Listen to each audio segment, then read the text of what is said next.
Hello Flight Simmers and welcome back to Alpha Hotel Flight Simulator Training. This video is Flight Lesson 3 in our Instrument Training series. In this episode, we'll be discussing IFR arrival procedures. Before we dig into this video, I want to mention that this video assumes that you have a handle on the basics of controlling your aircraft by instrument reference, and that you understand the basics of VOR, DME, and GPS navigation. It's also a good idea to have a basic working knowledge of how to read IFR and route charts, and I recommend watching the video on instrument departures, particularly the portion on standard instrument departures or SIDs, as much of the same information and symbology applies to instrument arrivals. I'll leave a link to videos on all those topics in this video's description. So let's start by saying that most airports in the US don't have any sort of charted arrival procedure. You transition directly from the en route environment onto a visual or instrument approach at most airports. In the real world, this is usually done with ATC giving you radar vectors onto an approach most of the time. But most instrument approaches allow a pilot to navigate from the en route environment onto the approach using their own navigation and can be done without any ATC assistance. And this actually works out a little better most of the time in flight sim. But we'll talk about that when we get into instrument approaches. Typically, the airports that have charted arrival procedures are located in large, busy terminal areas that have a lot of traffic. So if you want to navigate in and out of these airports with some realism, it's important to understand how IFR arrival procedures work and how to fly them. Unlike departure procedures, there's only one type of IFR arrival procedure. It's called the Standard Terminal Arrival Route, or STAR. Like standard instrument departures, or SIDs, STARs primarily exist to provide a consistent and efficient standardized traffic flow for IFR arrivals into a busy terminal area, and efficiently transition aircraft from the en route environment to the approach phase. They can also help to simplify clearance delivery procedures, which can help cut down on radio congestion and reduce pilot and controller workload in the real world. For example, rather than the ATC having to tell me, once you get to Kirksville, I need you to fly the 273-degree radial over to Phoenix intersection and then track the 060-degree radial inbound to Bramer and then take up the 234-degree radial to Don's and then down to Matt's intersection. They can just tell me I am cleared via the Kirksville transition to the Bramer 7 arrival, and I know that I have to fly this route. In fact, I can even file this in my flight plan, and if I am cleared as filed at the beginning of my flight, I know this is the route that I have to take, and ATC never has to say anything to me until it's time for the approach. Flying on a STAR also assures you obstacle clearance if you adhere to the minimum altitudes on the procedure. All STAR procedures are charted, and the charts contain both a graphical depiction of the procedure as well as a textual description. Complicated STARs with many transitions and runway-dependent routes may have 2 or 3 pages to contain all the necessary transition routes and information to fly the procedure. Like SIDS, the symbology on the charts is very similar to that of en route charts in terms of routes, minimum altitudes, nav aids, and airspace. So again, if you're not familiar with en route chart symbology, you'll want to take some time to learn about that before trying to read and fly a STAR procedure. Like SIDS, STARs can be designed to be used with ground-based nav aids like VORs or be designed as RNAV procedures that need GPS or an equivalent RNAV-based system to navigate on. Like SIDS, STARs can have transition routes in addition to the main STAR route. The main arrival route is depicted on charts with a bold black path, and the transition routes are depicted with a medium thickness black path. So for an example here, the main route for the Bramer 7 arrival, the actual Bramer 7 arrival, starts at Bramer VOR, and you can see this thick black path here. So it goes on the 234-degree radial down to Don's intersection, and then you can take up a 255 heading, or the arrival may proceed down to Matt's intersection along that same radial, and then down to Bijek intersection, and then take up a 190 heading. And whether you do this path or this path is dependent on what airport you're landing at and which runway you're landing on at that airport, and that will be in the textual description, and we'll talk more about that in just a little bit. But you can also see we have these 3 medium width paths out here. These are all the different transitions you can take onto this arrival. So you can start the arrival at Spinner, take up the 272-degree radial and track that to Quincy VOR. Then you can take up the 260 radial from Quincy and track it down to Huggen. And then you can take the 080-degree radial and track it on a 260 course to Bramer to join the arrival there. Or you can take this route from Kirksville down to Phonics and then to Bramer from there. Or you can take this route from Lamoni VOR down to Bramer from there. And you can see those, again, are medium kind of width paths there. You also see these thin paths. Anytime you see these thin lines here, this is just a cross radial that is not a navigable route. It's just used for navigation purposes. For example, this one, you can use the 142 radial off of Lamoni VOR to identify Phonics intersection, but they're not actual flyable paths. You can tell the difference between a flyable path and a non-flyable path on these charts because the flyable paths will always have an MEA on them. And sometimes a MOCA or minimum obstacle clearance altitude, and then they will also have their course, their magnetic course bold in degrees, and they'll also have the distance of that particular route segment on them as well. And like we mentioned just a second ago, very much like SID, stars can be runway dependent, meaning the route that you fly may be different depending on what runway you plan to use at your destination airport. And then some stars also serve multiple airports in a large terminal area. So the route you fly may be dependent on both the airport you're landing at and the runway you'll be utilizing when you get there. So for an example, let's look at the Delma 4 arrival that goes into the St. Louis area. Let's assume that we're going into Spirit of St. Louis. If I look down at the box down here, it has the arrival route descriptions for each airport and each runway at each airport. So right down here is Spirit of St. Louis. Let's assume that we're landing right now 8 left or right, and that's what's in use at that airport. So it tells me that if that's the case, that I'm going to go from over Delma intersection to Marson intersection, then hang a left and track to Durdiff intersection. And then in the real world, I would expect radar vectors probably prior to getting to Durdiff intersection, but if I didn't get anything after that, I would fly a track of 349. And then if I were landing runway 26 left or 26 right, if that's what's in use at Spirit of St. Louis, it tells me I would track over Delma and then over Marson intersection and then make a right turn and go to MK and again expect radar vectors. But if I didn't get anything, I'd turn left and track a 349 track. And if I were landing instead at St. Louis Downtown Airport, if they're using 12 right, then I go over Delma and then take up a track to SR and expect radar vectors prior to getting to SR, or then take up a 084 track if I didn't get anything before I got to SR. But if they are landing runway 30 left or right, then I would expect to track over Delma and then Marson and then SR and then continue on to Holt intersection. And then after that, if I didn't get radar vectors, I would track a track of 033 after I get to Holt. And I will mention that, a lot of arrivals end in getting or expecting radar vectors at some point during the arrival. With the in-game ATC, that does not work super great. So we will talk about, when we talk about some examples arrivals, how to build a route or fly a route that will take you from the end of the arrival to the instrument approach if you're not using some sort of virtual air traffic system like VATSIM or something like that. Because generally in flight sim, you're going to want to, navigate yourself onto the approach from the end of the arrival. So we'll talk more about how to do that in a little bit. But for now, let's continue talking about how these arrivals work. In some terminal areas, you may see multiple stars that arrive from the same direction, and which star you use is dependent on which runways are at use at a certain airport. This is called the arrival or approach flow. For example, at Dallas Love Field, we have 4 runways, 2 pieces of concrete.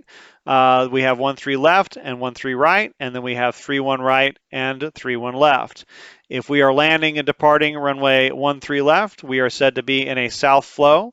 And if we are landing and departing runways 31 right and 31 left, we are said to be in a north flow. And this will affect several airports in the metro area. For example, we see this Loads 3 arrival is for Mesquite Metro, Rockwall, McKinney, and Addison airports in the DFW area.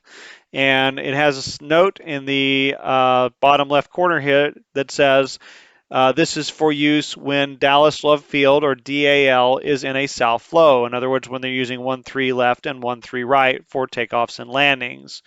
When it is in a north flow, when they're using 3-1 left and right, then we need to file and expect to fly the ESAT RNAV STAR instead. So if we pull up that chart, here is the ESAT 3 arrival, and you can see the transitions for both of these stars look pretty much exactly the same. They all come in over the same areas and they arrive at Yeager.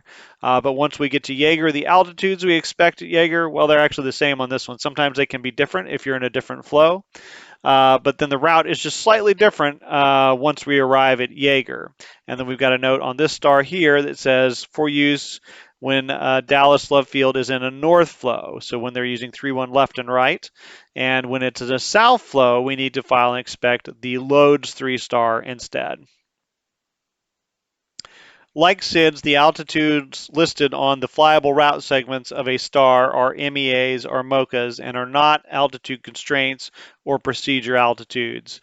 For example, if I'm flying the Kirksville transition onto the Bramer 7 arrival, my MEA on this first segment is 8,000 feet. I also have a MOCA, or minimum obstacle clearance altitude, of 3,000 feet. In the next segment, I have an MEA of 8,000 feet and a MOCA of 2,400 feet. When I get onto the actual main body of the arrival, then the MEA on that first segment is 3,000 with a MOCA of 2,400 feet. And then when I get down here to the final segment before I get just a heading, that segment is also an MEA of 3,000 with a MOCA of 2,400 feet. But these are not procedure altitudes. In other words, if I'm coming in at Kirksville and I'm flying 8,000 down to Bramer, in the real world, you would not automatically descend down to 3,000 once you get to Bramer. You're not required to cross anything at 3,000 on this particular arrival, but you would need ATC clearance in the real world to go down to 3,000. It's also worth noting that this is an MEA here, so this guarantees us obstacle clearance and nav aid reception. If I wanted to go lower, I could go down to 3,000 feet and I wouldn't hit anything. I would be clear of all obstacles, but I might not be able to get nav aid reception along this entire route to be able to navigate this procedure. I could, however, fly this as a GPS procedure. I could load it up in my GPS, and then I can fly at lower than 8,000 all the way down to 3,000 and not have to worry about signal reception, particularly in Flight Simulator.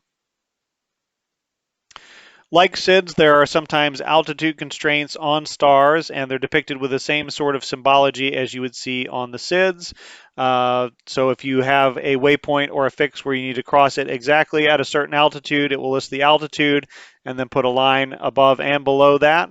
If you need to cross a certain fix at or above a certain altitude, it will put the altitude there and put a line below that.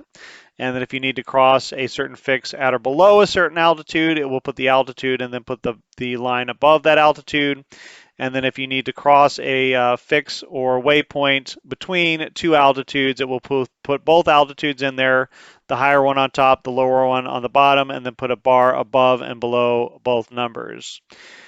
Speed constraints are also sometimes listed on these procedures and use a symbology that's similar to that's used for altitude constraints, except that they have a K at the end of the number for knots. So in other words, if you see this on a fix or waypoint, then it means that you need to cross that fix or waypoint at 280 knots. You see these more often on stars that are intended for turbojet aircraft than ones that are intended for turboprop or piston engine airplanes. One difference you'll see with altitude constraints on stars that you typically won't see on SIDS is that some procedures will have an expect altitude constraint or constraints, meaning that you should plan to cross that point at the expected altitude, but in real life you wouldn't actually descend to do so until receiving ATC clearance.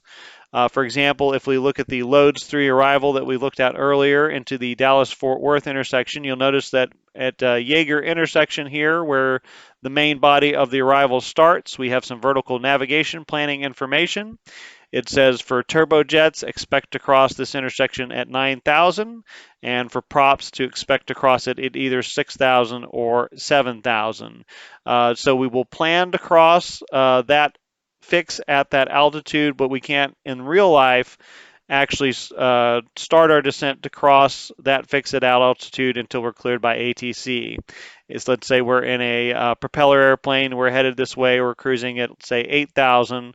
As we are on our way in, ATC will call us up and say, aircraft call sign, cross Yeager intersection at 6,000. And at that point, we have clearance to leave our altitude whenever we think it's necessary for us to be able to reach Yeager intersection at 6,000.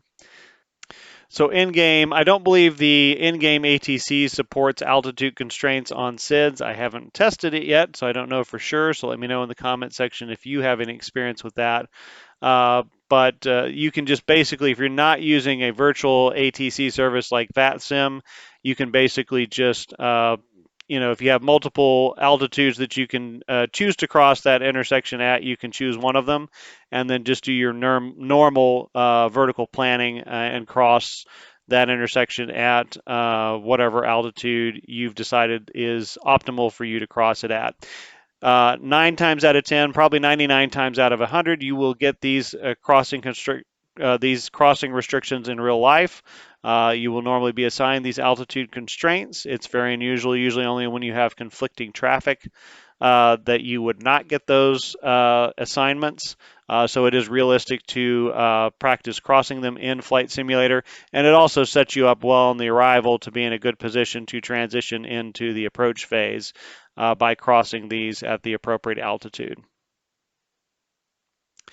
There are also stars that have multiple altitude constraints and speed constraints on the procedure.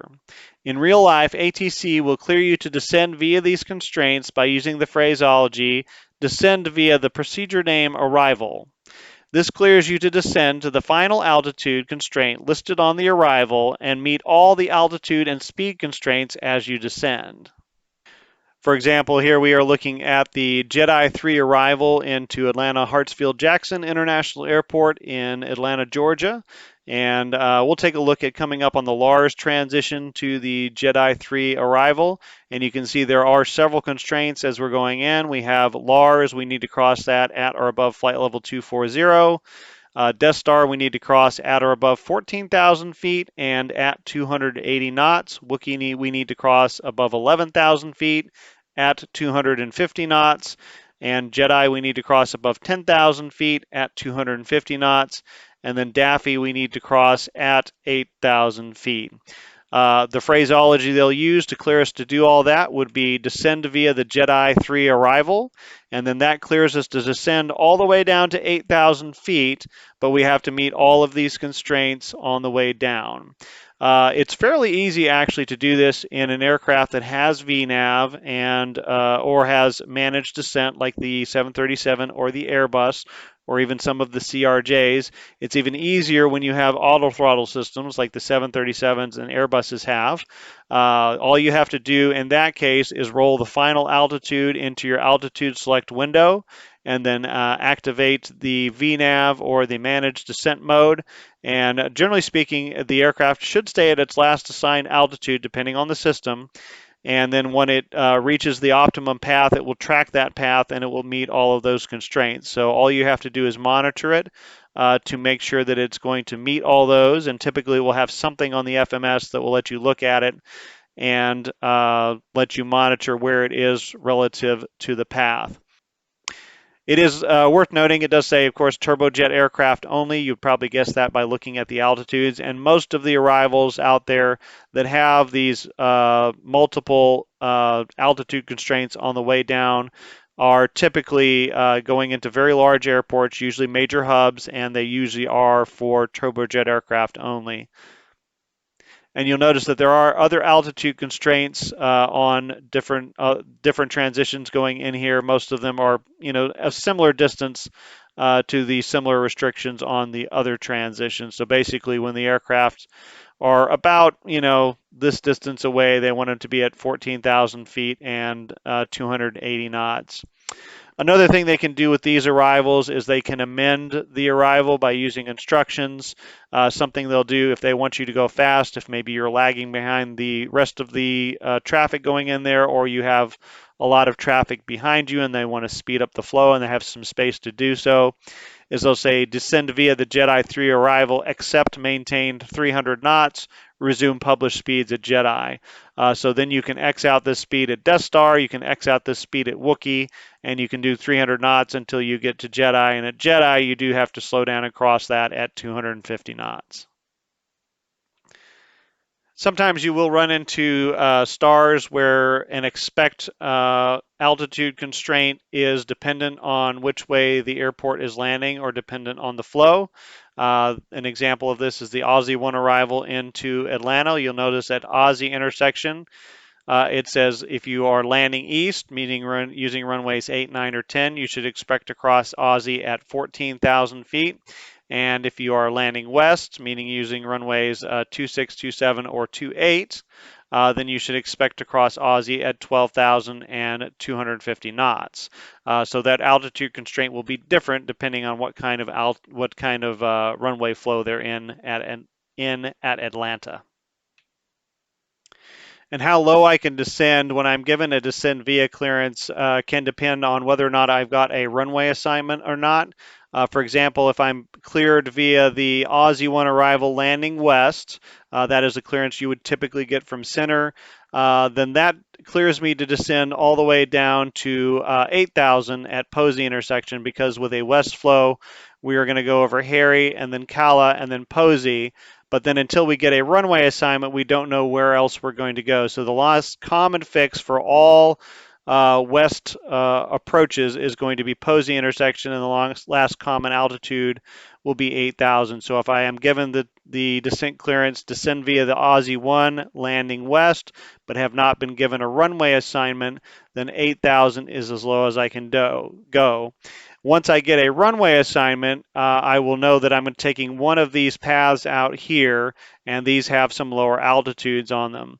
For example, if I am going to runway 28, the path for that is going to be going over Bluff intersection and then taking up a 180 heading. I can't go any lower at that point because the last altitude on that is 8,000 feet, so I do have to stay at 8,000 feet. But if I'm going to runway 27 left, the path for that takes me down over Slava intersection and then Rom intersection. And you can see Slava is at 7,000, Rom is at 6. So since I've been given that descend via clearance, once I've been told to expect 27 left, I can go ahead and descend via this path on the arrival down to 6,000. If I'm given runway 26 right, for the path for that goes over Zelau and then Haines. You can see the altitude for both of those is 5,000. So once I am given that runway assignment, expect that's 26 right. If I'm given 26 right, then I can go ahead and descend via these points down to 5,000. Again, most of these very complicated descend via type stars are going to be for turbojet aircraft only. So they will be an aircraft where you have an FMS and where you have VNAV or managed descent and sometimes auto throttle. You very rarely will see these. I have never seen these actually for piston engine aircraft. If you know of one that I have missed, let me know where it is and how it works, what airport it's at, and what the procedure name is, and we'll take a look at it sometime. But I have not seen any this complicated for piston engine aircraft. Typically, they're for turbojet aircraft that have advanced avionics and can do this with some automation. But if you're wanting to fly those types of aircraft, the RJs, the corporate jets, The airliners, then you need to be familiar with these procedures if you want to fly them realistically and how to do those. Most stars terminate at a point at which you would receive radar vectors to an approach procedure in the real world. In some cases, the procedure may fly over the final fix and then instruct the pilot to fly a heading or track after that fix and expect radar vectors onto the approach. For example, on the Finger 7 arrival, which is a traditional ground-based nav procedure, we can see that at the end of the procedure, it tells us that from over finger intersection, we then fly on a 230 heading after reaching that intersection, or as assigned by ATC, and expect radar vectors to the final approach course. In some instances, the procedure may instruct a pilot to expect radar vectors onto the approach prior to reaching the final fix on the arrival. For example, if we're flying the Blue 4 arrival into the Austin, Texas area, we'll come down on this procedure, and the last fix is Syntex VOR. But it tells us that from over Blue intersection, we track the radial to Susie, then track it to Syntex VOR, but we should expect vectors to final approach course prior to arriving at Syntax VOR. So sometime, usually between Susie and Syntax, they will actually break us off and start giving us vectors onto an approach. The fact that many stars end with instructions to expect radar vectors can create a bit of a challenge in Microsoft Flight Simulator if you're not using any sort of ATC, and the endgame ATC is less than stellar with radar vectors to approaches.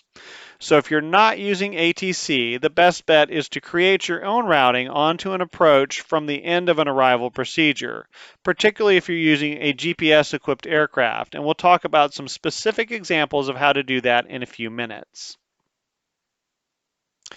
Some stars do route you directly onto an instrument approach, though, and these work great in Flight Simulator, though many of them are for turbojet aircraft only.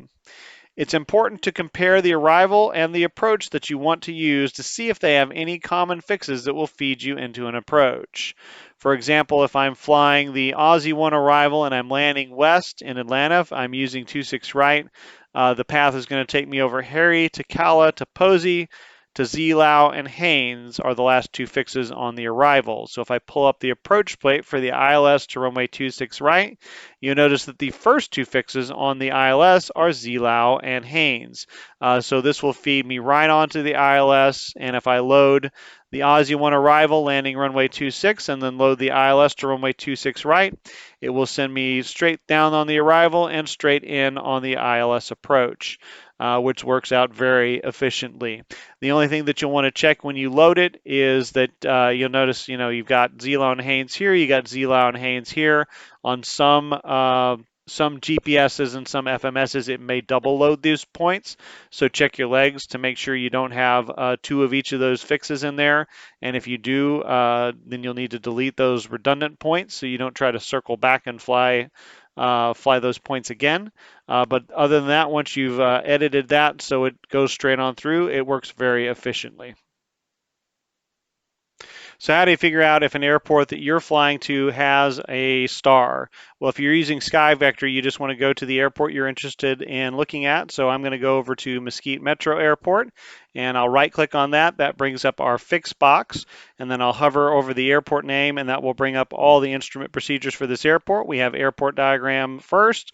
Then we have all the instrument approaches for this airport. Then we have the departure procedures. And if I continue to scroll down here, we'll find the standardized or the standard terminal arrival routes or the stars. You can see we have a total of 9 stars here. We have the ESAT 3. We have the Finger 7. That has 2 pages. So anytime you have 2 pages or more, it will say on the second page, Finger 7, continued 1.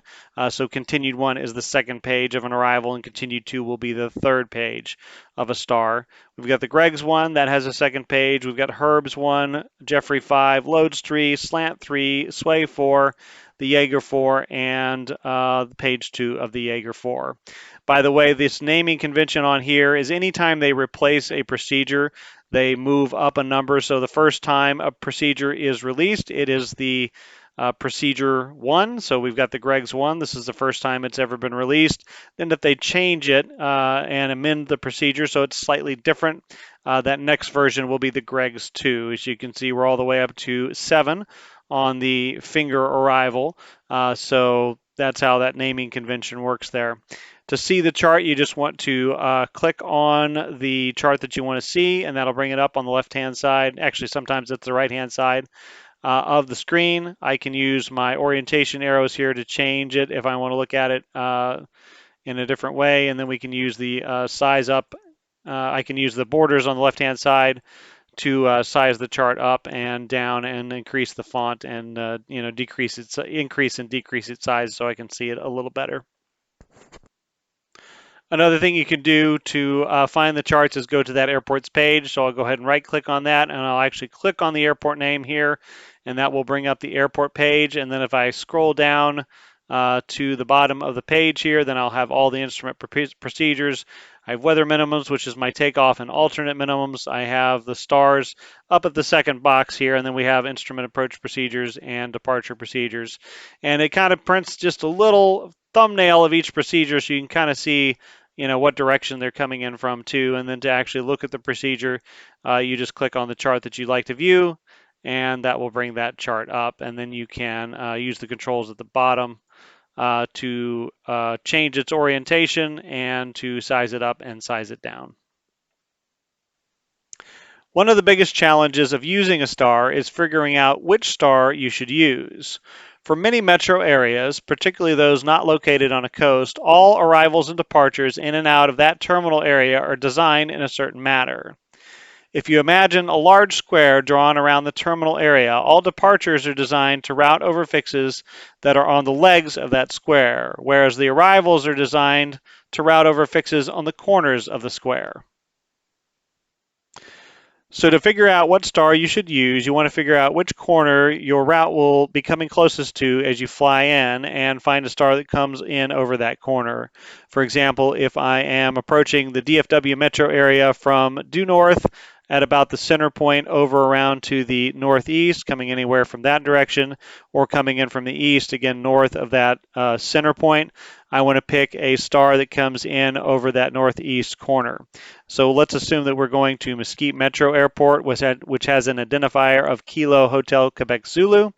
When I thumb through their stars, I notice that there are 3 stars that come in over that northeast corner there.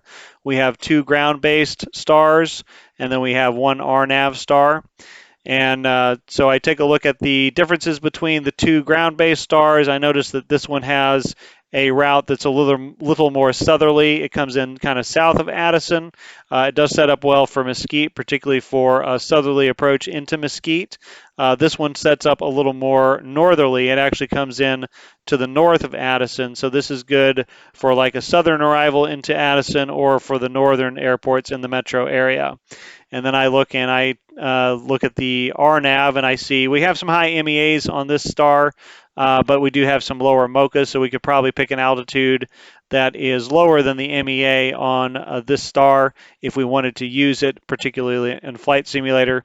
But then I can take a look and see if this is a viable route for me as well. You also want to pay attention to any equipment required by the star, if there are any restrictions on what type of aircraft can fly them, and if your aircraft can achieve the minimum altitudes on the procedure. For example, on this ESAT 3 arrival, it is an RNAV star, so not surprisingly, it tells us that we need either GPS or some type of accurate RNAV system, like a DME IRU, which is the type of system that's on the MD-80. It also tells us that we need RNAV 1, so the GPS needs to be certified to the accuracy level of RNAV 1, which the GNS 530, 430, and the G1000 are. Also notice that we have MEAs of 10,000 feet, so in real life we need to make sure that our aircraft can do that, or that we can get approval from ATC to use a lower altitude. In Flight Sim, if you're not using ATC, you'll notice we have minimum obstacle clearance altitudes that are quite a bit lower than that. It's an RNAV arrival, so we don't need to be able to receive any nav aids.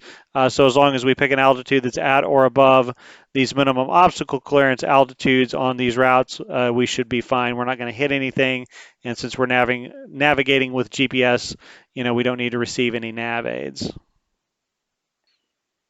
Another example is on the Finger 7 arrival. It tells us that to fly the star, we do need distance measuring equipment. So if we're flying something like the Asobo 152, we cannot fly that star fly this star with that equipment. And then on some stars, you'll notice they're very restrictive. They tell you that these are for turbojet aircraft only. Usually either the climb or descent rates that you need to achieve the altitudes on that are not going to be something you can do in anything but a turbojet. Another good program for looking at stars and where they come in from is Little Nav Map, which is available to download on PC. It is not a mod for Flight Simulator. It is a program that works in conjunction with Flight Simulator. Primarily, it is a flight planning program, but you can also use it to take a look at both arrivals and departures and see how they lay on the map and what's closest to the way you're flying into a given airport. In order to see that, what you want to do is you want to go to an airport and right-click on it. So there is Mesquite Airport right there. So I will go ahead and right-click on that. It brings up a box here with a bunch of different options. I'm going to go down up to the next to last selection on the box there. It says Show Procedures for Mesquite Metro. That brings up a box with all of the departures, all of the stars, and all of the instrument approaches, so I can view any of those.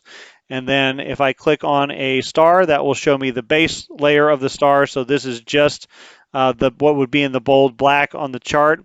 And then I can look at the transitions by clicking on this little arrow here, and it shows me all the different transitions. And then I can highlight those, and I can see where those different transitions come in from. So there's where the Navy's transition comes in from. There's where the Peanuts transition comes in. There's where the Pudgy transition comes in, all on this ESAT star. So this is a good tool for taking a good look at where the stars come in from, kind of how they lay on the map and what they're close to in the real world, and your flight route to see which one would be the best for you to pick. You still need to go back and look at the charts. You'll notice that these don't have MEAs. They don't tell you whether they're RNAV stars. So to make sure that your airplane can fly them, and make sure that you have the equipment that you need to be able to fly these, you need to still look at those charts. But again, this gives you a good idea of kind of how they lay on the map and how close any given star or transition is going to be to your route in. So another tool you can use if you are trying to figure out which star or which departure you want to use is simbrief.com. It is a flight planning website. You do have to register for it, but it is completely free. You go into their flight planner or their dispatch system and you put in an airline. Since I'm just using a 172, I just put an N since I'm using an N number aircraft and not a flight number.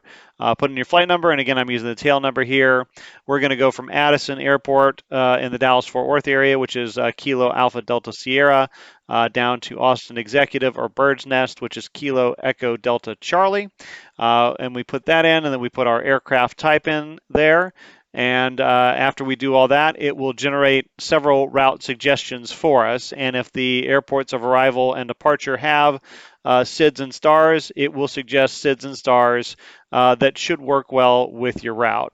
And you can see it's generated 4 different suggestions for routings down here. I've picked the first one, which is the Joe Pool departure out of Addison, the Windoo transition, and then the Windoo transition to the Blue 4 arrival down to Austin Executive. And you can see we've mapped that out down here, and it does look to be a pretty efficient route.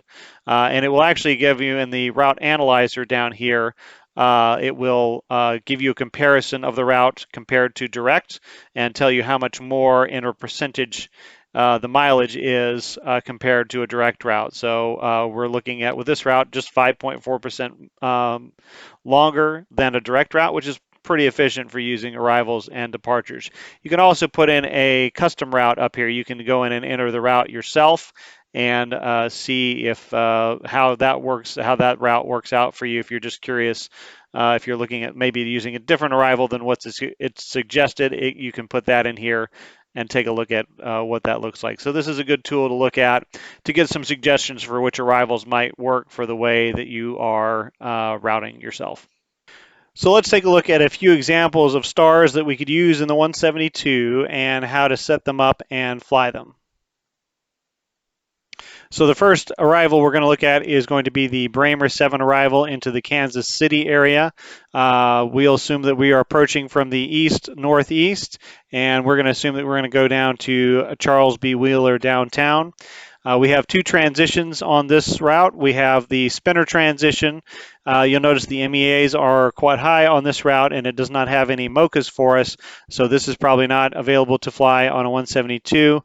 We could fly the segment from Huggen into Bramer if we wanted to do that. Usually ATC will give you clearance to do partial transitions in real life. It works out both for you and for them. So it's something you could do in Flight Simulator, and you've got an MEA of 8,000 and a MOCA there of 2,300 feet. The only full transition we can do is a Kirksville transition. And so we would need to navigate to Kirksville VOR. And then once we get to Kirksville VOR, we would take up the 273 degree radial. We've got an MEA of 8,000 feet on this segment and a MOCA of 3,000 feet. So you would need to be at 8,000 to make sure that you can receive the VORs on this route. And then we take up the 273 degree radial. We take it 40 miles down to Phonics intersection, which we can identify as the 40 DME from Kirksville, or we could also identify it as the 27 DME from Bramer VOR. Once we get to Phonics, we'll switch over and start tracking inbound on the 060 degree radial to Bramer VOR, and that's going to be a 240 course. And we'll take that again, that's going to be 27 miles. And then we'll get to Bramer, and that starts the main portion of the arrival. From there, what we do depends on which way we're landing. So if we are landing runways 1 or 3, if we're landing north, we go from over Bramer VOR on the 234 radial all the way down to Bijek, and then we take up a 190 heading. So we would take up this 234. Again, these altitudes are not mandatory altitudes. They are minimum altitudes, so they're not altitudes you have to cross. But if you're not using ATC, it's safe to go ahead and descend to these altitudes once you pass the Bramer VOR if you're wanting to go ahead and get on down. But in real life, you do need clearance to a lower altitude from ATC to do that. So we go to Dons, which we can identify with the 10 DME off of the Bramer VOR. Then we go down to the Mats intersection, which is 20 DME, and then we continue to track that 234 degree radial down to Bijek intersection, which is the 39 DME from Bramer. And at that point, we take up a 190 heading. And in real life, we would expect radar vectors, but in Flight Sim, we will probably want to load up something that gives a better route onto an approach, and we'll talk about that here in just a second. If we're landing 19 or 21, we're going to go from over Bramer to Don's intersection, then we're going to take up a 255 heading. So let's talk a little bit about how in Microsoft Flight Simulator we want to get from the arrival onto the approach. So if I'm looking through the approach plates here at Charles B. Wheeler downtown, I notice that I have an ILS to runway 19 if we are landing to the south. So if I want to fly this approach, what I want to do is fly to Don's intersection and then take up that 255 heading. What I would probably do is I would load the ILS I would load the GPS with the ILS approach, and then that will put all these intersections in there. And then I would probably just, once I get to Don's, I would go direct to Covery intersection. That would take me down there, and then I can fly in on the approach. Another trick you can use with Flight Sim is you can load up, in this case, the RNAV to runway 19. You'll see that it takes you from Bramer, which is our first point on the main body of the arrival, down to the Don's intersection, which is that second point on the main portion of the arrival. And then rather taking up that 255 heading, it will take you directly from Don's to Covery intersection without a procedure turn. And again, Covery is also on the ILS, so from this point you can either join up with a localizer and fly the ILS approach, or you can fly the RNAV. So that's another way to get from the arrival onto the approach in Kansas City.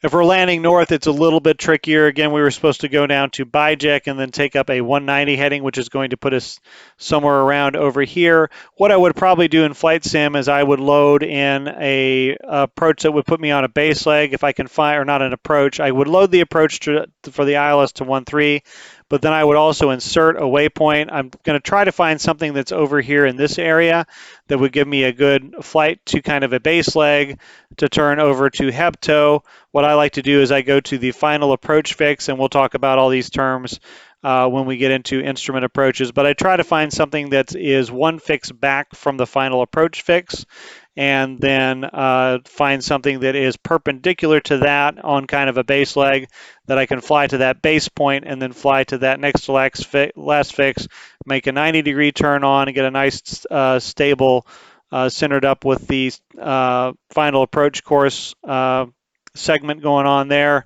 and then fly the approach all the way in from there. So let's take a look at how to load the Bramer 7 arrival from the Kirksville transition into the GPS in the G1000. Now, obviously, this is a ground-based star that we could use ground-based nav aids to navigate on if we wanted to. We could track the Kirksville 237-degree radial down to Phonics, and then we could pick up the 054 degree radial to Bramer and track that down and track the radials that way.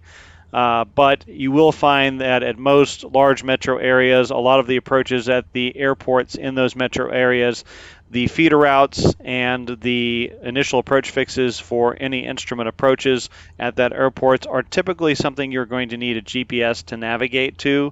There are not a lot of initial approach fixes that are nav aids or fixes on airways that you can navigate to. So it's difficult to get from the star to the approach without having a GPS.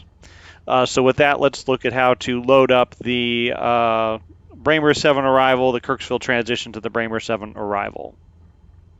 So I'm departing from Kirksville Airport, which is Kilo Indio Romeo Kilo, which is right next to the Kirksville VOR, which is where this transition starts. I've already entered that as my origination airport there. I do need to enter my destination airport. So I'll go ahead and activate the cursor field and then use the big knob to scroll down to the empty line under destination. Then I will roll the small knob to get that field active. I'm going to go ahead and use the keyboard, so I'll click on that icon, and then I'm going to enter my destination, which is Kilo Mike, Kilo Charlie, and it tells us that is Charles B. Wheeler Downtown Airport. That is what I want, so I will hit enter to accept. And runway, we can load this in here, but we can also load it in the star. At first, we're going to take a look at how to load for runway 19. So that field is already highlighted. I can roll the little knob to get the runway menu up here, and then I use the big knob to scroll down to the runway I want, in this case 19, and I'll hit enter. And it says hit enter to accept, and now that is in there.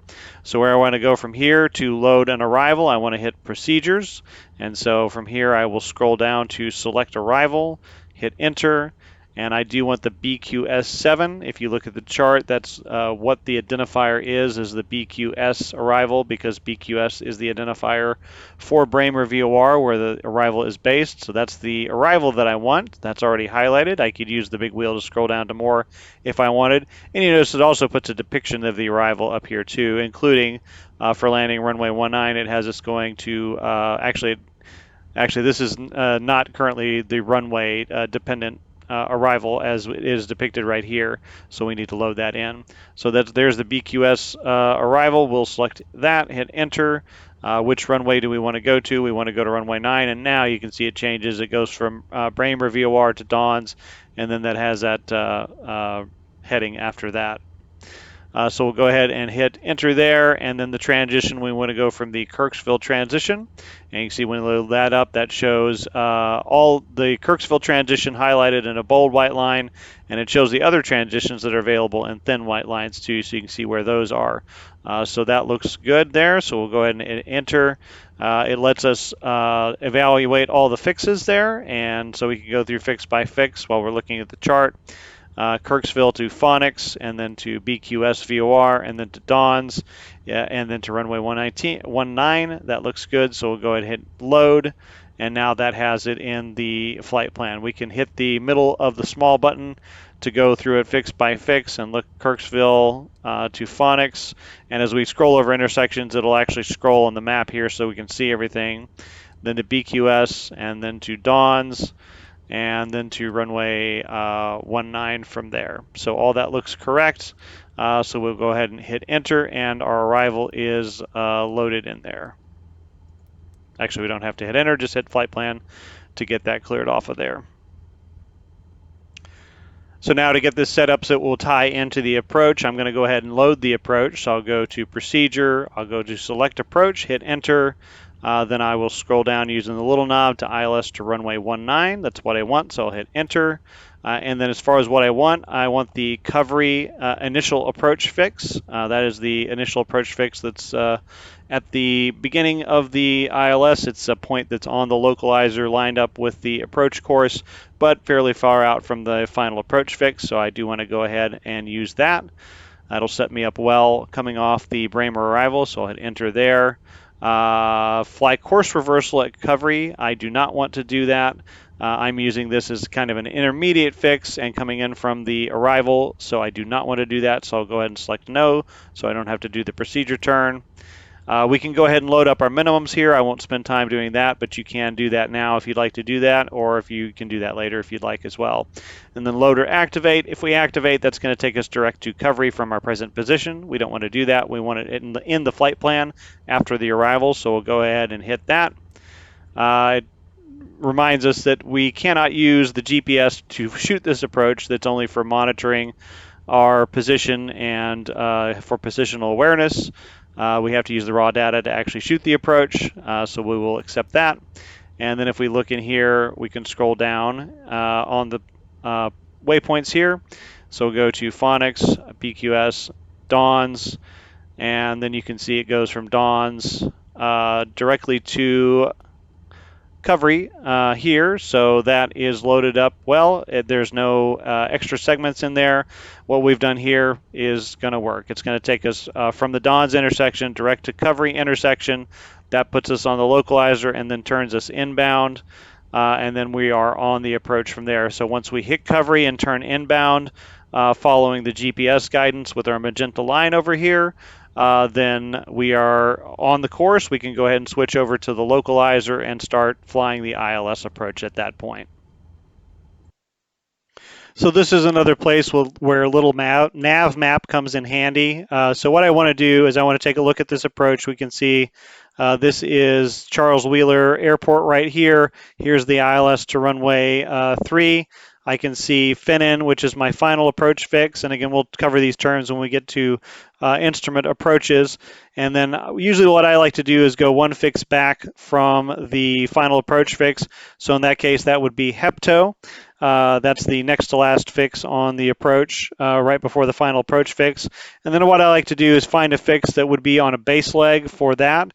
So if I go over here to Zagdu, or Zag, what would be that would be Zadgu is the intersection there. If I fly down from Bijek, or maybe the fix before that, I can fly down here to Zadgu, and then I can make a turn to Hepto, kind of a base leg there, and then can turn in on the final there and have a nice aligned segment before the final approach segment that sets me up for a nice approach there. So that's how I would probably build that in the GPS to get off the arrival and fly it on in to the ILS landing north here in Kansas City. And just to show you kind of wider area view, here's the arrival coming down from Mats to Bijek. So again, probably what I would do is I would delete Bijek, because otherwise I'm going to be flying over the field. So I'd probably go direct from Mats down to either Zadgu or Sipsey, and then make the turn to Hepto, and then turn on in like that. That's another way that a little nav map is good, in that it shows you kind of an overview of where the arrival ends and where you would want to go from there. So to set up the arrival for landing to the north, again, I've got Kirksville in there already. I'm going to go ahead and enter my destination of Kansas City, but this time I'm going to select runway 3 since I want to shoot the ILS to runway 3. So KMD or MKC is in there. I will hit enter, and then runway. I want to scroll down to runway 3 now and enter that. So that is entered. and then I want to go to procedure to load the arrival. So I'll go ahead and go to select arrival. There we go, enter, and then I want the BQS7 again. This time I want runway 3, and I still want the Kirksville transition. Then I can scroll through there. I've got phonics, BQS, DONS, MATS, BIJEC, and then I've got that manual sequence point right here that puts me on that 190 heading after I get to BIJEC.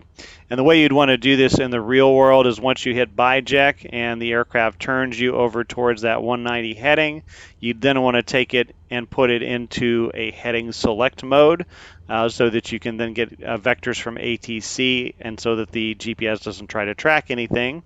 And then when you reach that manual sequence, if they haven't given you a turn, you'll continue on that 190 heading.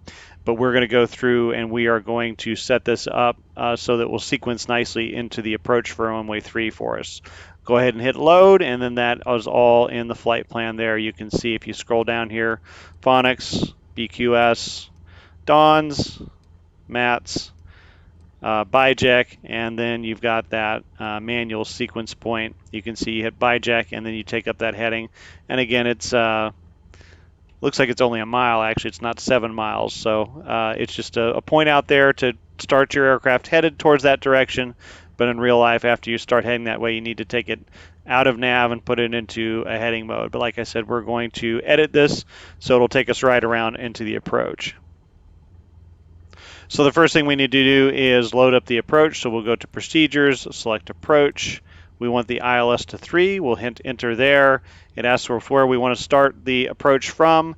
I want to go to Hepto as my first fix, but that's not an option, so I'll have to start out at OLATH. And then I will have to edit that out of the approach. So I'll go ahead and select the OLATH initial approach fix, and then I will hit enter. And we could load minimums. Again, we're not going to do that. I'm not going to bore you with sitting through that, but you can see we've got the sequence in there, OLATH, Hepto, Finnan, and CFMCC there. And that looks good, so we'll go ahead and load that up. And again, it gives us the advisory. We'll say, yes, that's fine. And then we can see here that we've got the arrival in here, just like we did earlier, down to BIJEC, and then the manual sequence, and then we go over into the approach from there. If I take a wider view of this here, you can see that BIJEC is actually quite a bit past the airport. The airport is right here, or I'm sorry, the airport's right down here. So that's going to actually kind of take us back past the airport. So what I'm going to do here is I'm going to get rid of BIJEC. I'm going to get rid of that manual sequence waypoint, and I'm going to send it to that downwind point we talked about just a second ago. And then send it over to Hepto and then in on the approach like that. So I'm just going to kind of surgically remove these intersections. And again, this is not necessarily something you'd want to do in real life unless you were in an emergency situation. You're not supposed to edit procedures like this unless ATC has cleared you direct to something or told you after this intersection, go to this intersection. This is just for Flight Simulator to give yourself a nice navigable path from the arrival to the approach if you're not using any sort of ATC. So I'm going to highlight the fixes that I don't want, and then I'll hit clear to get them out of there. So it asks me, do I want to? Yes, I do. I'm going to scroll down to the manual sequence waypoint. I'm going to go ahead and get rid of that. Do I want to? Yes, I do. I am also going to get rid of OLATH. I'll go ahead and clear that out. Yes, I want to remove that. And then I'm going to insert the fixes that I want in there now. So I want to go from MATS to that kind of point that's a beam Hepto. So I'll go ahead and enter that. I'll highlight Hepto because it's going to push it down. And then I'll scroll here and activate the keyboard. So the intersection I want here is Zulu Alpha Delta Golf Uniform, and that looks correct. And we can see the airports around here, and there's KMKC. So I would enter. There are duplicate waypoints here. You can see they both have the exact same lat long, so it really doesn't matter which one you choose. I verify that and then enter. And if we look closely at the approach here, we can see it kind of turns us in kind of in a strange way. I think it's because it kind of misses Hepto over here and turns us in a little little sharp. I guess it's saying it's too sharp of a turn. So I see there's a fix over here, Führer, that I could enter that maybe will straighten that path out. So I'm going to, again, want Hepto to be pushed down. And so I'll turn the knob there, the small knob, to get the field activated. And then I'll put this new fix in here. So FUROR. And that's what I want. I will hit enter. Again, I want the one in the central US, not the one in the Ukraine. And you can see that gives me a nice path here. So it's going from Mats down to Zadgu. Then I'm turning a base to Führer, and then I'm making a turn onto the approach at Hepto. And then once I'm tracking inbound, I can go ahead and switch over to the ILS and start navigating on the ILS. So next we'll take a look at the Blue 4 arrival into Austin, Texas. We're going to assume that we're going into Austin Executive Airport. And some interesting things I want to point out about this arrival. First, you see that we have a transition that's called the Windoo transition that goes from Windoo to Blue intersection where the main body of the arrival starts.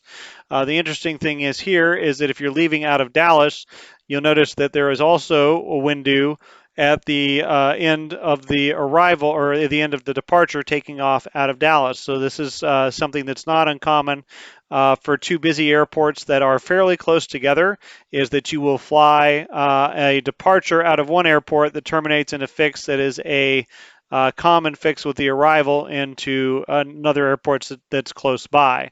So that's something to look for in both departures and arrivals if you're flying to two busy airports that are fairly close together.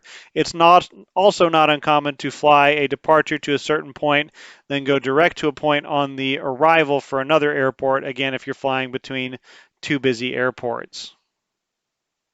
So looking at the details of how to fly this arrival, if we've navigated to Windoo on either the departure or some other means to get on this Windoo transition, we then want to track on a 192 course, which is the 012 degree radial inbound to Syntex VOR, which is down fairly close to Austin Bergstrom Airport.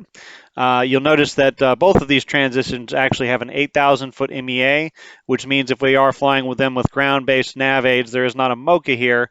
We need to be at or above that altitude to fly this transition. This takes us 20 nautical miles down to Blue intersection, and then we join the main body of the arrival from there. We can also use the Waco transition. We can navigate to Waco VOR, then we take up the 165 degree radial down to Blue intersection there, and we can identify Blue with the 27 DME from Waco. We can identify it with 52 DME from Syntex, or we can identify it with the intersection of these two radials here. Then we join the main body of the arrival. We track on the 192 course or the 012 degree radial down to Susie intersection, which we can identify with 27 DME from Syntex VOR. And you'll notice that this also has an expect altitude on it. So if we are flying higher than 13,000 feet, we should expect to cross this intersection at 13,000 feet, and you can plan to do that in the real world if you're not using ATC. Although I will say that, of course, if you're flying at a lower altitude, if you're flying at 5,000 or 8,000 as you're coming down this way, you don't need to climb back up. You can cross it at whatever altitude that you're at. And actually, if you're going to these northern airports, 13,000 feet may be a little high to be at Susie and then get onto the approach and be able to fly a good stabilized approach when you get to those airports. So you may actually need to cross this a little bit lower. Then from Susie, you track down to the Syntex VOR. But if we look at the procedural notes down here, you can see that the instructions tell us that from over Blue intersection, we track down to Susie, then on the 012 degree radial to Syntex VORTAC. But then it says in real life, we should expect vectors to final approach course at or prior to Syntex VOR. If you're flying down to Austin Bergstrom International Airport or down to San Marcos, you could probably fly to Syntex and that would work out just fine. But if you're flying to any of these northern airports, what you'll probably want to do is actually break off the approach after you get to Susie before you get to Syntex. So the way I would probably do this is load, down to Susie, and then I would probably, if I'm using a GPS, I would delete Syntex and then load an approach and go directly from Susie to that point on the approach.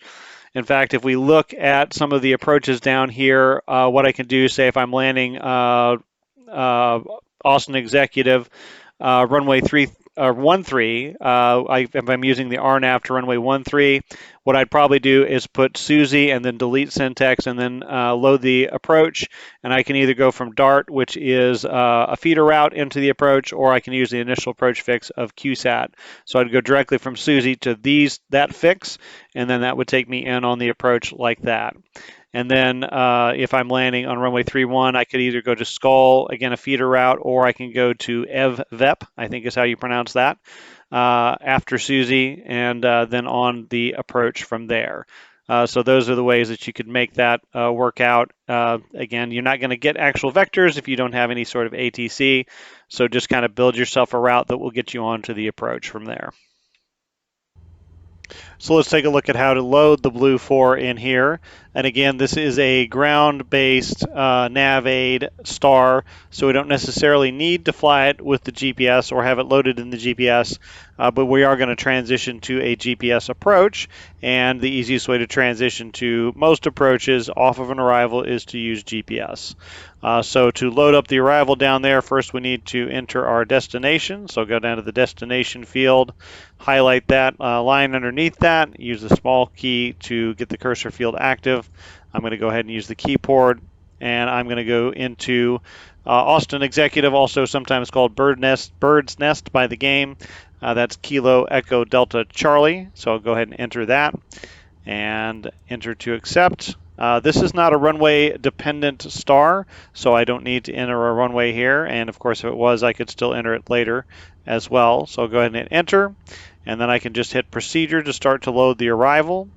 And I'll go down to select arrival, hit enter, and then we've got all the arrivals available to us. We want the Blue 4, so I'll scroll down to that, hit enter. The transition we want is the window transition, so I'll scroll down to the window transition, and notice how these fields are labeled. First we have the arrival, then the runway, then the transition, and it automatically transitions the cursor between those fields. So the window arrival is the one that we want. We'll go ahead and hit enter there, and it shows us the arrival there in the kind of a preview of the arrival there on the map, and then we can scroll through the waypoints to make sure everything is correct.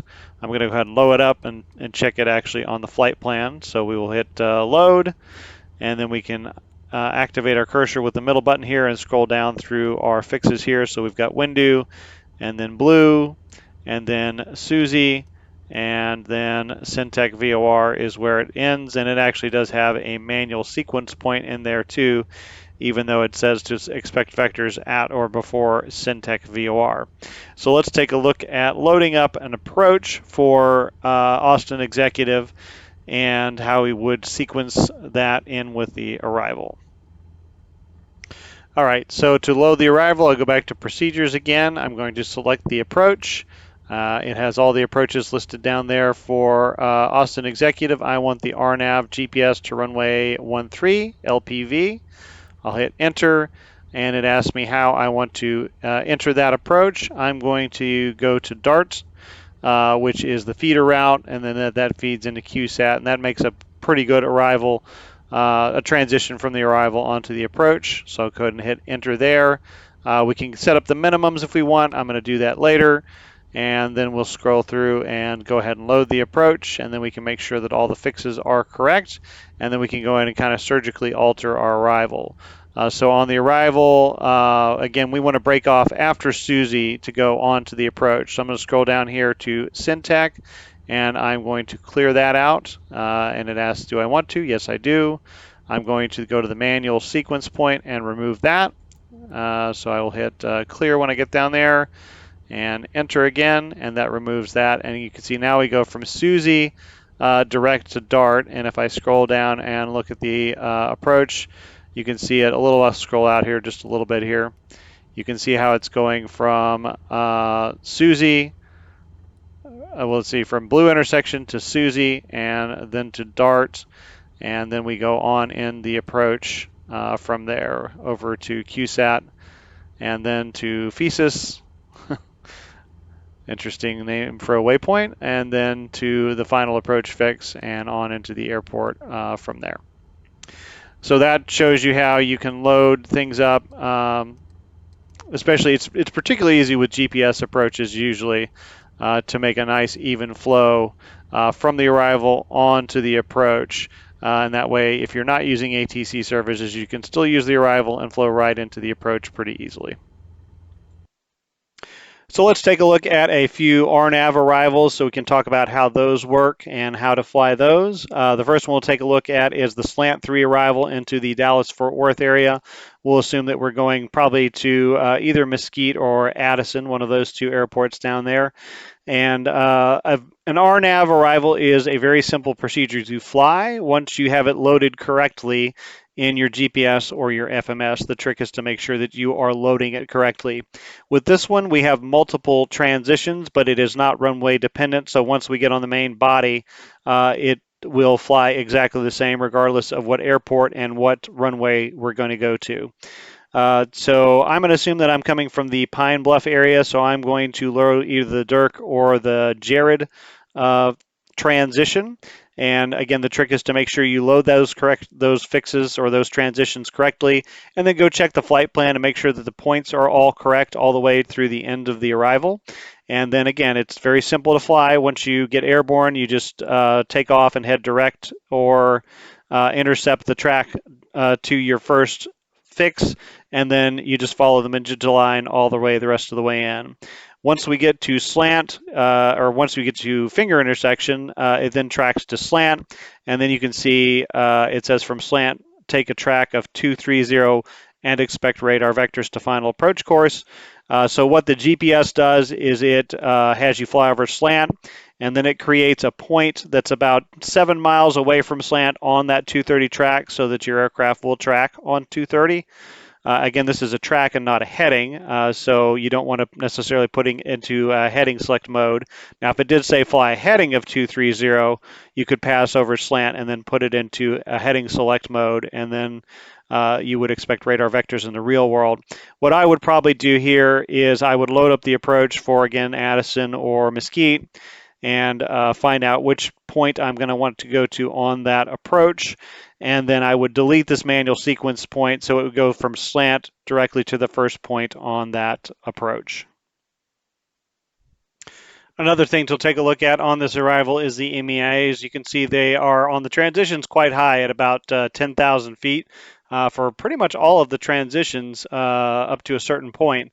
But you'll notice that the MOCAs are quite a bit lower, particularly on these southern routes. They are 2,200 feet or lower. So you could safely fly these at a lower altitude. You don't need to be at a high altitude to get signal reception since you are using your GPS. And so you could fly these as low as, say, 4,000 feet. Going down to the southwest towards Dallas and not be worried about hitting anything in Flight Simulator. In real life, you'd want to talk to ATC and see what the lowest altitude you could get adequate communications coverage and radar coverage is. But I suspect that you could probably fly these routes in real life with the permission of ATC as low as probably 4,000 or 6,000 feet in this area of the country. Another thing to look at is that we do have an expect altitude at finger intersection. They say to expect to cross that at 6,000 or 7,000 feet. So if you are coming down at a higher altitude, to be realistic, I would probably select probably 6,000 to cross slant intersection at. And that is something like in the G1000, you can put that in your vertical planning field there in the legs. You can put finger at 6,000 and it will give you a good VNAV track to get to slant at 6,000. All right, so we are sitting on the ground in Pine Bluff, and we'll take a look at loading the slant 3 arrival into, we'll say Addison. So again, I want to start by loading my destination, so I'll go ahead and do that. Click on the keyboard here. Kilo Alpha Delta Sierra is Addison Airport, and the arrival is not runway dependent, so I don't need to do anything there. To load the arrival, I'll go to Procedures, scroll down to Select Arrival, and the important thing that's different here is that we got to load the transition. So I'll scroll down to slant 3 and hit enter, And you can see that brings up a depiction of the arrival, and it gives me all of the different transitions that I can use to get in on this arrival. The one I want is the Dirk transition, so I'll scroll down to that, and you can see as I scroll through all the different transition, it highlights those for me and makes those transitions bold so I can see where they are. So there's the Dirk transition. I'll go ahead and enter there. I can scroll through the waypoints there to make sure they're accurate. I'm actually going to do that in the flight plan page, and then I'll go ahead and hit load, and then I can go through and look at the fixes and make sure they're right. And this is a very important part of loading RNAV approaches, particularly if you have multiple transitions and or multiple routes that are either runway or airport dependent, to make sure that you've got the right fixes loaded in there. So I go through, I look, and I see Dirk, Jet, Terry, Ronnie, Kid, Cuban, Finger, Slant, and then it's got that manual sequence waypoint that is a mile from Slant on that 230 track. And again, if I want to sequence into an arrival nice and smooth, I'll load the arrival in the GPS, and then I'll surgically remove the waypoints that I don't want, so that it will take me straight into the approach. So that's how you load an RNAV procedure that has multiple transitions. So the last approach or last arrival we're going to look at here is a arrival that is runway dependent, meaning the track we fly depends on which airport we're landing at and which runway we're using at that airport. So this is the Delma 4 arrival, which is an RNAV arrival into the St. Louis area in St. Louis, Missouri, and some of the Illinois airports that are across the river there. We're going to assume they're going to Spirit of St. Louis, and we're going to assume that they are landing 26 left and right. So if we look at the text down here, it says if we are going to Spirit of St. Louis and we are landing 26 left, 26 right, go from Delma to 026 track to Marson, and then track 051 track to MK, and then expect radar vectors to final approach, and then if no hitting is received by that point, just track a 349 track. So we can see that would look like traveling from Marson, or excuse me, from Delma to Marson, and then up to MK. And then what the GPS is going to do from here is create that manual sequence waypoint. It'll say MANSEQ at about 7 miles on a 349 track from MK. And what I would want to do in this case is I would want to go ahead and load up the ILS to 26 left in the GPS. And what I want to do is I want to go to Oris intersection, which is one fix prior to my final approach fix of the Eves outer marker there. In order to do that, I'm going to have to load up the Troy as the initial approach fix, but I don't want to go all the way out to Troy because it's on the other side of the river. It's almost in Illinois. We can see that's 20 miles away from Oris, so there's no reason to go all the way out there. So what I'm going to do is I'm going to delete that, and so if I look at the legs page, it'll go from MK to the manual sequence waypoint, and then have kind of a route discontinuity, and then go to Oris. And what I'll let the GPS do is I will let it fly all the way out to MK and then take up that 349 track after that towards that manual sequence waypoint. Then I will go in and I will activate the approach, and I will send it direct to Oris intersection, and that will let me nav up to Oris intersection and then make a left turn onto the localizer, and then I can switch over to my nav1 data and start tracking the localizer and the glide slope to fly the approach. So the important thing to remember when you're loading one of these types of approaches is that you need to make sure that you are loading the correct runway, and then go through on the flight plan page and check each of the fixes on the arrival to make sure that they are correct and lined up with what the chart tells you to do. There are no other transitions on this route, so that's not something we have to worry about, but we need to make sure we get the runway correct. And then, as always go through when you load anything into your GPS and double check that the waypoints that are in there are the ones that you're supposed to fly. That's a good procedure to follow, whether you're using a GPS or an FMS. Anytime you're loading a flight plan into some sort of GPS or FMS, always go and look through those waypoints and make sure they are correct. And finally, let's take a look at how to load an airport or runway dependent arrival where the route is different depending on what runway you're going to use. We're sitting at Cuba Airport in Missouri, just to the south, or excuse me, to the almost due east of Vichy, Missouri. And we are going to take the Delma 4 arrival into the Spirit of St. Louis Airport. The identifier there is Kilo Sierra Uniform Sierra. So first I will load up the destination. So I will put that in here, Kilo Sierra Uniform Sierra, and Spirit of St. Louis. That is what we want.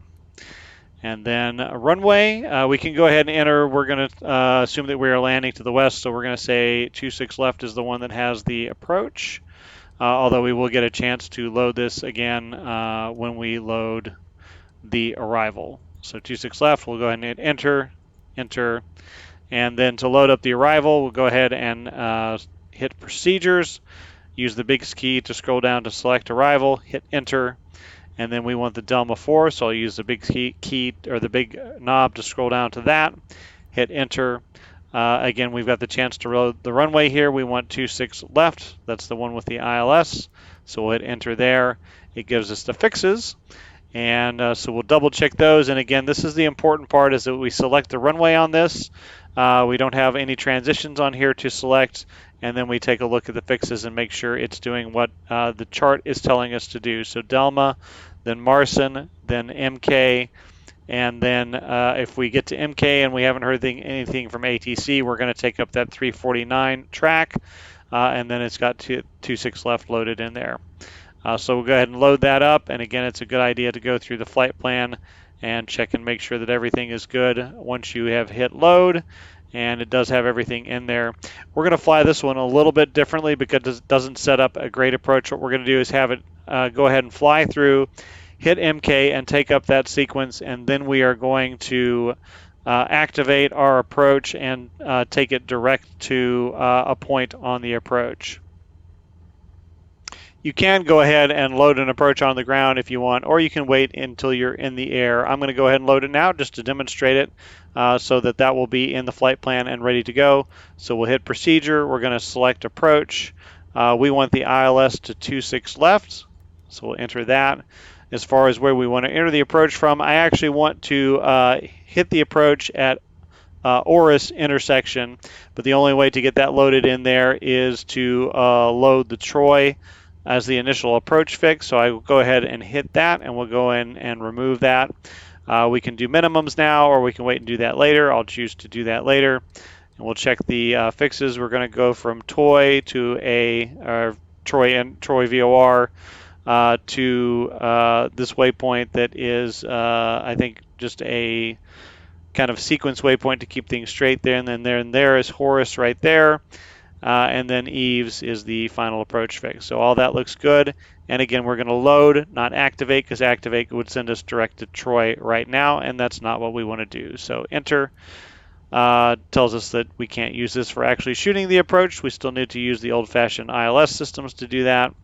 And then we can go through and see our sequence of waypoints. We go to that manual sequence, and we go to Troy, then the D261R there, which is, I think, a radial fix, and then Oris, and on down to Eves, and then to 26 left. I'm going to go ahead and take Troy VOR out at this time so we don't have to mess with that later. So we'll go ahead and hit clear there and get rid of that. And then I'll also get rid of this D261R as well. And then it's just down to Horus. And what I'll do is I'll let it fly through again to MK, let it make the turn on that track, and then at that point I'll go direct to Horus, and it will fly me right on in on the approach. Okay, so we are airborne on the arrival, approaching MK intersection, and again at MK it's going to take up that 349 track after MK. Once it does that, I am going to go ahead and put it into a heading select mode, and then I will go into the flight plan and I will select Oris, and I will send it direct to Oris, and that will put us going in onto the approach. So there is the turn over to the 349 track. I'll go ahead and let it complete that turn. All right, so it's rolled over to that heading, so I'm going to go ahead and put it in a heading mode for now. and then I'll go into the flight plan, and I will get the field active here, and I will go down to ORIS, and I will hit direct.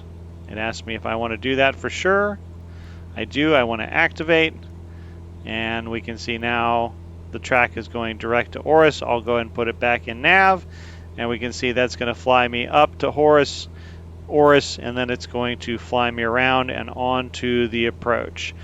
So that's another way that you can do it. If you can't find fixes out here that make good kind of downwind and base fixes, you can just let it go into the heading, and you can just go direct to a fix on the approach, or steer yourself into a position where you could go direct to a fix on the approach without having to make a big obtuse turn.